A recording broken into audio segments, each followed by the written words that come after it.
Pasivaikščiojimai po adventinę Klaipėdą su broliais pranciškonais Benediktu ir Astijumi. Taigi šiandien gruodžio 4 diena, trečiadienis. Pirmoji advento savaitė ir vėl režisierius Dominykas. Ir klausomės Evangelijos pagal Matą. Taip, pasiklausykite Šventosios Evangelijos pagal Matą. Jėzus atvyko prie Galilėjos ežero. Jis užkopė ant vieno kalno ir atsisėdo. Prie jo susirinko didžiulė minia, kurie atsigabeno su savimi raišų, luošų, aklų, nebylių ir daugel kitokio. Žmonės suguldė juos prie Jėzaus kojų ir jis pagydė juos. Minia stebėjosi, matydama nebylius, kalbančius, luošius, pasveikstančius, raišus, tiesiai vaikščiojančius ir akluosius reginčius ir garbino žmonės Izraelio Dievo. Susišaukęs mokinius Jėzus tarė: gaila man minios, nes jau 3 dienas žmonės pasilieka su manimi ir neturi ko valgyti. Aš nenoriu paleisti jų alkanų, kad nenusilptų kelyje.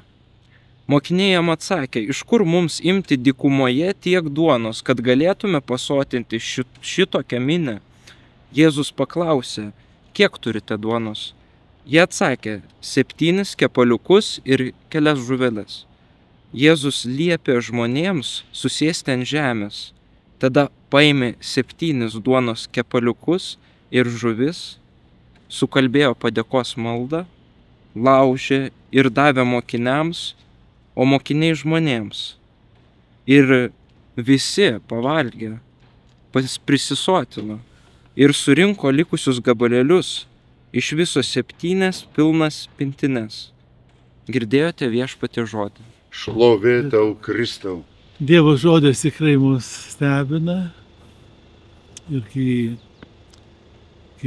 gabeno ir guldė prie Jėzaus kojų ligonius, aš bandžiau kaip režisierius tavo vietoje įsivaizduoti tą sceną.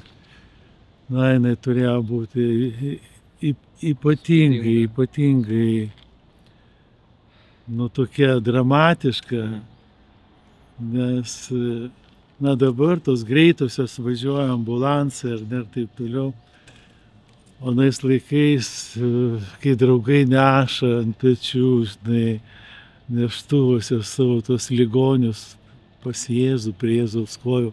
Man tai kažkaip taip jautru pasidarė, aš netgi truputį susigraudinai tai klausydamas.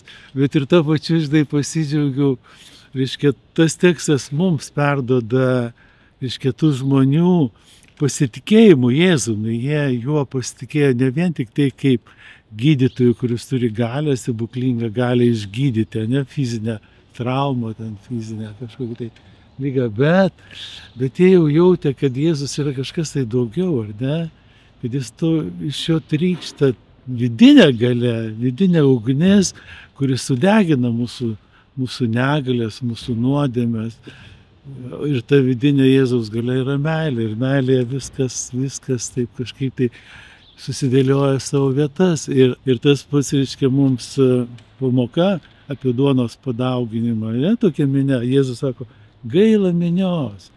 Kaip dabar, ką Jėzus dabar pasakytų? Turbūt tie žodžiai užstriktų pasigerklėje, jis nesugebėtų netgi pasakyti gaila man minios, nes ta minia visiškai nebėra minios, nieko nebėra. Čia yra, reiškia, žmonės dvasiškai, tikrai galima sakyti, didžioji dauguma yra mirę, nes įsikibę esame tik į žemę. Reiškia, yra tokių galvijų, kurie nesugeba pakelti akių į dangų. Yra tokie, nenoriu dabar to žodžio vartoti, reiškia, to vardo. Kurie visą laiką tik tai ten. O Jėzus, reiškia, vėl šiuo atveju, jis mus moko kaip kunigus, kaip brolius, kad mes nebūtume utopistai. Reiškia, kad nekalbėtume apie Dievą kaip apie amžinai gyvenimą, kaip apie kažkokią tai utopiją.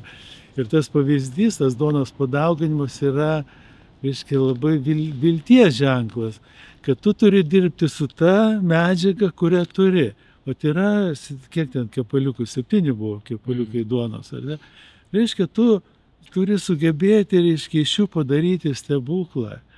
Ir Jėzus laužo, dalina, duoda, ar ne?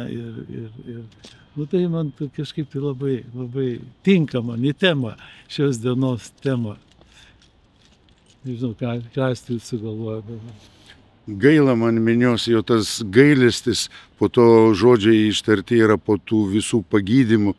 Ir svarbiausia, jiem yra gaila, sakiniais, kad kelyje nepavargtų. Ir Jėzus įeina į mano gyvenimą ir jo gailestis yra viltingas. Ir 2 dalykai yra čia labai svarbus. Jis paėmė tą duoną ir laimino. Svarbu laiminti ir dalintis, laužyti ir dalintis. Nes kelionėje be palaiminimo ir kelionėje, mūsų net ir tikėjimo kelionėje, be laužimo, savęs gabaliuką atlaužti, kaip kūčios vakarienė mes atlaušime kalėdaičio gabaliuką, tarsi pademonstruojam, atlaužiau kelyje, mūsų metų kelyje dalelę savęs. Ir mes taip pat irgi norime visus, kurie jūs matote dabar mus ir klausotės, kad nepamirštumėte laiminti ir dalintis. Ir koks gražus stebuklėlis, atrodo žiema. Ir tokie du žiedeliai, nu kažkaip keista, pražydę. Todėl visur gyvenime kelyje galima atrasti tą viltį ir suprasti, kad jis gailisi mūsų ne todėl, kad mes esam apgailėtini, bet jis nori būti su mumis ir dalintis palaiminimu, ir dalintis tą duoną per bažnyčios rankas kitus pamaitinti. Taip, va, lyg ir su tokiu palaiminimu jums, ir kai mūsų ištekliai atrodo visiškai riboti ar neriboti, neužmirškime, kad Dievas yra labai dosnus, jis yra mūsų tėvas ir jis tikrai mūsų nepalieka, bet turime turėti tą didžiulį tikėjimą, kad Dievas yra dosnus. Palaiminto trečiadienio. Pasivaikščiojimai po adventinę Klaipėdą su broliais pranciškonais Benediktu ir Astijumi.